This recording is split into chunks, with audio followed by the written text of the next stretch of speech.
good, Alifah. Ya, struktur teksnya ada memulai, ada menanggapi, kemudian topiknya, kegiatan atau tindakan yang terjadi di masa lalu di sekolah, di rumah atau dimanapun. Kemudian unsurnya tadi ada simple present, ada kata benda, ada ucapan. Dan sepertinya ada yang masih mengantuk. Enggak mengantuk sih, cuma belum fokus mungkin karena biasanya belajarnya di rumah. Kayak sebelum kita lanjut ke pembelajaran berikutnya, kita latihan konsentrasi sedikit. Kita akan berhitung 1 sampai seterusnya. Setiap kelipatan 3 bilangnya yes.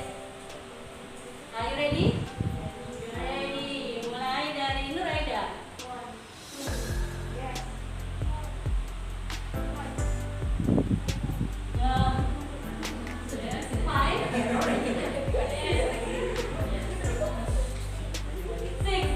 Benar nggak sih?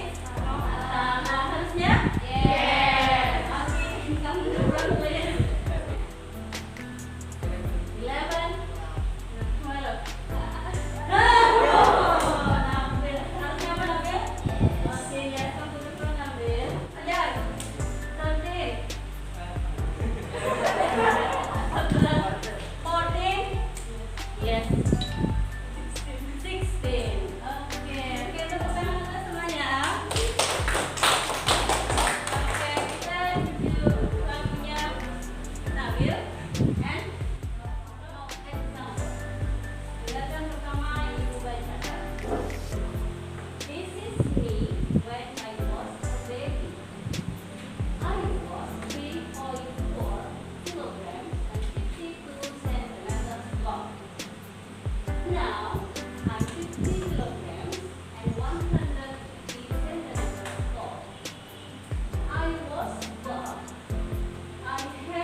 Assalamualaikum warahmatullahi wabarakatuh.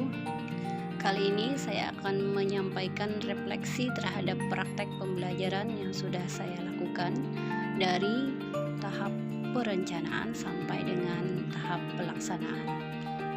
Saya akan menyatakan perasaan dan pembelajaran yang saya dapatkan selama melaksanakan praktek tersebut dan rencana perbaikannya. Ketika mendapatkan tugas praktek pembelajaran ini, saya memutuskan untuk mengajar secara luring karena kalau dilaksanakan secara daring ada banyak kendala seperti siswa tidak memiliki kuota yang cukup, sinyal dan HP yang kurang memadai untuk Vkon. Karena itu, saya meminta izin kepada PLT Kepala Sekolah untuk menghadirkan siswa ke sekolah.